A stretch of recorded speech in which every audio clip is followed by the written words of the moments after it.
Hello students, welcome to UPCSS O level M3R5 series का lecture number 62 है। और जैसा कि आपको पता है कि अभी तक हम ओ लेवल M3R5 पाइथन का जो सिलेबस है वो पूरा कंप्लीट कर चुके हैं। सिलेबस के अकॉर्डिंग जितने भी टॉपिक थे वो हमने सारे कंप्लीट कर लिए हैं, जो कि आपके सामने हैं, और इसकी हमने पीडीएफ भी प्रोवाइड कर दी थी। तो अब यहाँ पर हम बात करते हैं पाइथन के कुछ इंपॉर्टेंट प्रोग्राम के बारे में, जो कि ओ लेवल M3R5 के प्रैक्टिकल पोर्शन में पूछे जा सकते हैं। इसका जो एग्जाम होगा उसमें प्रैक्टिकल पोर्शन में इंपॉर्टेंट प्रोग्राम पूछे जा सकते हैं, तो उन्हीं पर यहाँ पर हम बात करेंगे आज इस वीडियो में। तो उसकी जो पीडीएफ है वो हमने वेबसाइट पर ऑलरेडी अपलोड कर दी है। तो यहाँ पर चलिए चलते हैं वेबसाइट पर और उसे डाउनलोड करते हैं। तो यहाँ पर वेबसाइट के बारे में आपको पहले से पता है, upcsyoutube.com इस वेबसाइट में जाना है, फिर उसके बाद नोट्स में जाना है। यहाँ पर आप नीचे स्क्रॉल करेंगे तो ओ लेवल स्टडी मटेरियल, इसे आपको ओपन करना है, इस फोल्डर को, और इसमें आपको M1 M2 M3 सारे नोट्स मिल जाएंगे। तो यहाँ पर बिल्कुल लास्ट में आएंगे, क्योंकि अभी M3R5 का ही पोर्शन इसमें है, M4 का नहीं है। तो यहाँ पर M3R5 पोर्शन में ये आप देख सकते हैं, O level M3R5 python all important program. तो यहाँ पर हम इसे डाउनलोड कर लेते हैं। तो ये पीडीएफ जस्ट सेकंड में डाउनलोड हो जाएगी। तो यहाँ पर ये डाउनलोड हो चुकी है, इसे हम डेस्कटॉप पर रख लेते हैं, कट कर लेते हैं। तो यहाँ पर ये आपकी पीडीएफ है, जहाँ पर आपको पाइथन से रिलेटेड सारे इंपॉर्टेंट प्रोग्राम की लिस्ट मिल जाएगी। यहाँ पर 29 प्लस प्रोग्राम है। नीचे यहाँ पर स्क्रॉल करेंगे तो यहाँ पर प्रोग्राम और उसका आउटपुट दोनों चीज़ें यहाँ पर मेंशन की गई हैं, प्रोग्राम भी है और उसका आउटपुट भी है। ठीक है, तो यहाँ पर आप आसानी से समझ सकते हैं। लेकिन एक चीज़, यहाँ पर जो आपके ये प्रोग्राम है ये आपको तभी समझ में आएंगे जब आपने लेक्चर नंबर 1 से लेकर के लेक्चर नंबर 61 तक सारे लेक्चर कंप्लीट किए होंगे। क्योंकि जब आपका सिलेबस कंप्लीट होगा, प्रोग्राम आपको तभी समझ में आएंगे। क्योंकि यहाँ पर हम हर एक प्रोग्राम को डिटेल में बहुत ज़्यादा कवर नहीं करेंगे, बस यहाँ पर हम इसके सिर्फ सिंटैक्स को और इसके फॉर्मूले को समझेंगे कि ये प्रोग्राम कैसे काम कर रहा है। बाकी यहाँ पर अगर बात करें सिंटैक्स की, पाइथन में फिल्स फंक्शन क्या है, रिकर्सिव फंक्शन क्या है, तो ये सब हम पहले ही पढ़ चुके हैं। ठीक है, तो यहाँ पर हमारा पहला प्रोग्राम है, write a program to print all Armstrong number in a given range. ठीक है, तो देखिए इसमें से कुछ ऐसे प्रोग्राम है जिन्हें हम ऑलरेडी एक्सप्लेन कर चुके हैं। तो यहाँ पर जो हमारा पहला क्वेश्चन है आर्मस्ट्रांग नंबर का, इसे हम कंप्लीट कर चुके हैं। फिबोनाची सीक्वेंस, इसे भी हम कंप्लीट कर चुके हैं, इसे हमने एक्सप्लेन किया है। प्राइम नंबर को चेक करने के लिए फैक्टोरियल हो गया, लीप ईयर हो गया, तो इन सभी प्रोग्राम को यहाँ पर हम डिटेल में कवर कर चुके हैं। आप देख सकते हैं पाइथन की प्लेलिस्ट में, यहाँ पर लेक्चर नंबर 28 से, ठीक है, ये आप देख सकते हैं। यहाँ पर ये हमने फैक्टोरियल नंबर यहाँ पर बताया है लेक्चर नंबर 28 में।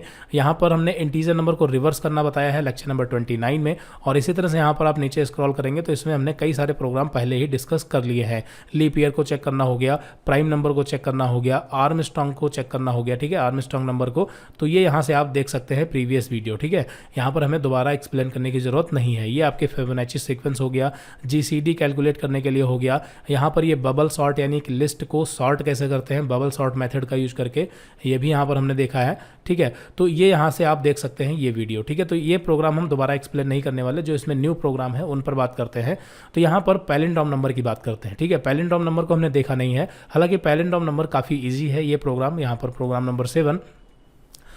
तो यहाँ पर पैलिंड्रोम नंबर होते क्या है, पहले तो हम ये समझ लेते हैं। देखिए, ऐसा कोई नंबर जिसका जो रिवर्स करने के बाद अगर वो ओरिजिनल नंबर के बराबर होता है, वो पैलिंड्रोम नंबर होता है। जैसे यहाँ पर अगर हम बात करें 153 की, ठीक है, तो 153 अगर इसको हम रिवर्स करें तो इसका रिवर्स क्या होगा, 351। वैसे तो हम फार्मूले से रिवर्स करेंगे, फिलहाल अभी यहाँ पर हमने ऐसे रिवर्स कर दिया, तो इसका रिवर्स क्या होगा 153 का 351। तो यहाँ पर ये हमारा रिवर्स नंबर है। ठीक है, ये क्या है, रिवर्स नंबर, और ये हमारा क्या है, ये हमारा ओरिजिनल नंबर है। ठीक है, तो अब इन दोनों को अगर हम चेक करेंगे क्या ये दोनों इक्वल है, तो अगर ये इक्वल है तो ये हमारा पैलिंड्रोम नंबर होगा, और अगर ये इक्वल नहीं है तो ये हमारा पैलिंड्रोम नंबर नहीं होगा। सिंपल है। ठीक है, तो कुल मिला के यहाँ पर हमें क्या करना है, सिर्फ इंटीजर नंबर को रिवर्स करना है, यही मेन मेथड है।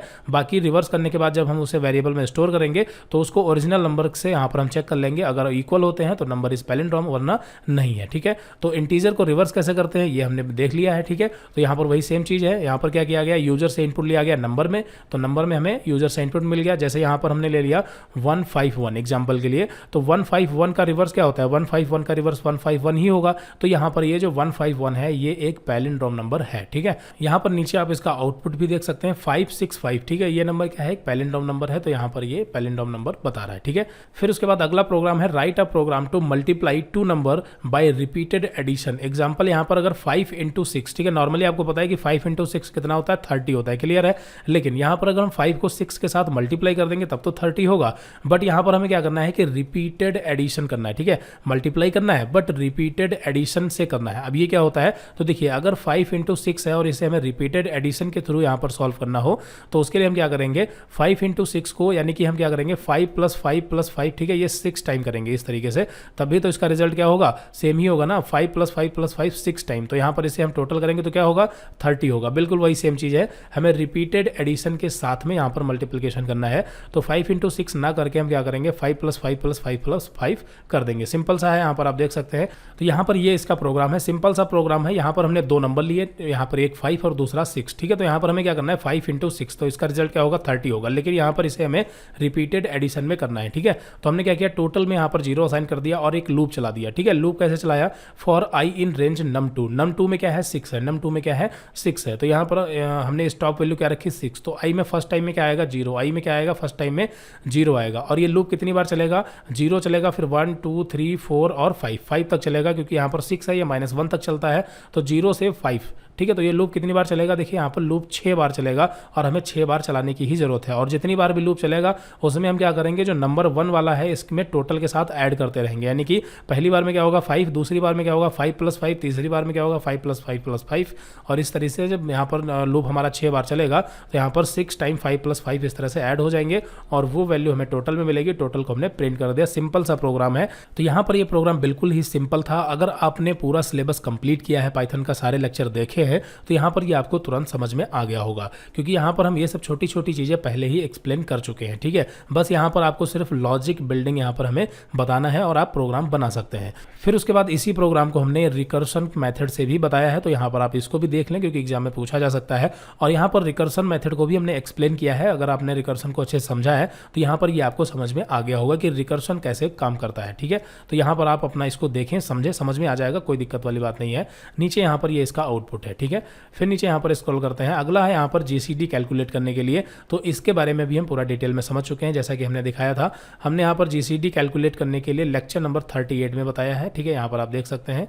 वापस आते हैं पीडीएफ की तरफ। फिर उसके बाद यहाँ पर हमारा अगला प्रोग्राम है, यहाँ पर 2 वेरिएबल की वैल्यू को आपस में एक्सचेंज करना है, तो ये भी हम देख चुके हैं, ठीक है। इसके लिए हमें क्या करना है, x और y ये 2 हमारे पास वेरिएबल है जिसमें 25 और 36 है। अगर इन दोनों की वैल्यू चेंज करनी है तो हमें टेम्परेरी वेरिएबल की जरूरत पड़ेगी, और x की जो वैल्यू है टेम्परेरी में डाल ली, फिर y को x में कॉपी कर दिया और जो टेम्परेरी में था वो हमने y में ले लिया।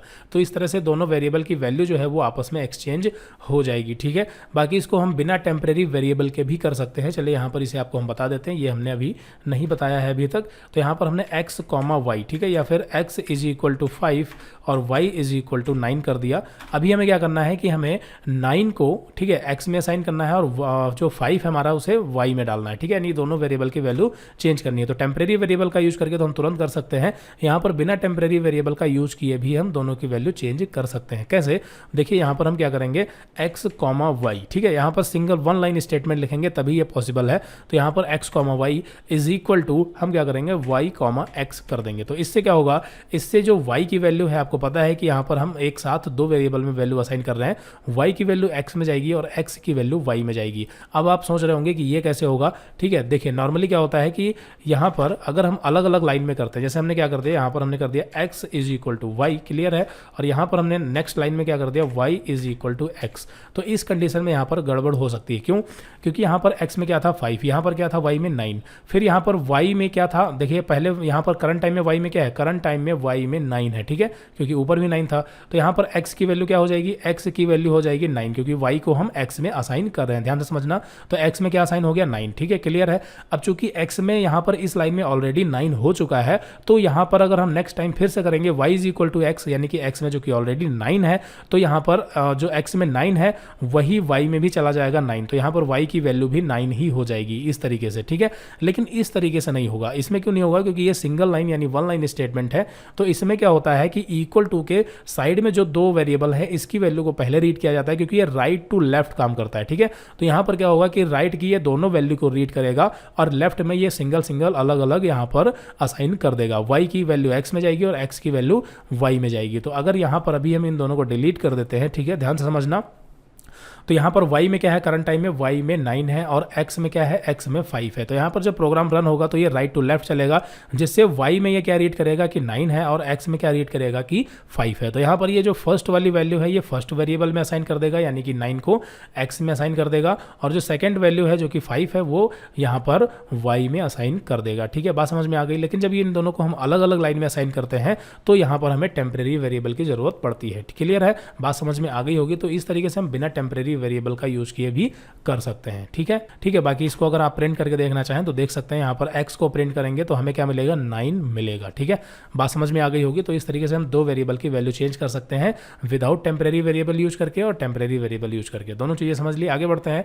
अगला प्रोग्राम यहाँ पर हमारा है डेसिमल नंबर को बाइनरी नंबर में कन्वर्ट करना। ठीक है, तो डेसिमल नंबर को बाइनरी नंबर में कन्वर्ट करने से पहले आपको ये पता होना चाहिए कि नंबर सिस्टम क्या होता है, यानी डेसिमल नंबर क्या होते हैं, बाइनरी क्या होते हैं, और उसको हम कॉपी पर नॉर्मली कैसे कन्वर्ट करते हैं। वो चीज़ें जब आपको समझ में आएंगी तो यहाँ पर आपको ये भी समझ में आ जाएगा कि ये प्रोग्राम कैसे काम कर रहा है। क्योंकि यहाँ पर हमने इसको रिकर्सन मेथड से किया है तो यहाँ पर सबसे पहले आपको रिकर्सन कैसे काम करता है ये पता होना चाहिए, और दूसरी चीज़ डेसिमल क्या होता है, बाइनरी क्या होता है, इसके बारे में आपको पता होना चाहिए, कन्वर्ट करना आना चाहिए। फिर जब दोनों चीज़ें आपको आएंगी तो दोनों को जब आप कंबाइन करेंगे तो यहाँ पर ये प्रोग्राम भी आपको समझ में आ जाएगा। ठीक है, चलिए यहाँ पर आगे बढ़ते हैं। क्योंकि ये देखिए हम रिकर्सन को भी समझ चुके हैं और नंबर सिस्टम को भी हम समझ चुके हैं M1R5 में। ठीक है, ओ लेवल का जो M1R5 पेपर था उसमें हमने बाइनरी को समझा था। ठीक है, बाइनरी नंबर सिस्टम के बारे में हमने पूरा पढ़ा था। अगर आपने नहीं देखा है तो आप यूट्यूब पे सर्च करके देख सकते हैं, क्योंकि ये ज़रूरी है। इससे रिलेटेड जो आपके प्रोग्राम है वो पूछे जा सकते हैं, क्योंकि जितने भी प्रोग्राम हैं ये सारे इंपॉर्टेंट प्रोग्राम है। अगला प्रोग्राम यहाँ पर है बाइनरी नंबर को डेसिमल नंबर में कन्वर्ट करना है।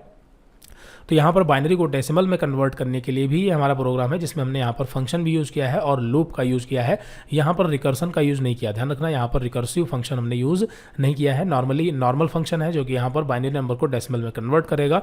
अब बाइनरी नंबर को डेसिमल में कैसे करते हैं जब आपको पता होगा तो ये भी समझ में आ जाएगा। ठीक है, क्योंकि ये सारी चीज़ें लूप वगैरह तो हम पहले ही पढ़ चुके हैं। आगे बढ़ते हैं। फिर उसके बाद यहाँ पर हमारा अगला प्रोग्राम है write a program to bubble sort. तो इसके बारे में हमने पहले ही वीडियो बना रखा है बबल सॉर्ट के बारे में, ये आप देख सकते हैं। यहाँ पर हमने अभी आपको बताया था लेक्चर नंबर 35 में यहाँ पर इस प्रोग्राम को हमने एक्सप्लेन किया है। ठीक है, तो ये सारी चीज़ें आप अच्छी तरीके से समझ लें, क्योंकि ये जरूरी है, प्रैक्टिकल में आपसे पूछी जा सकती है।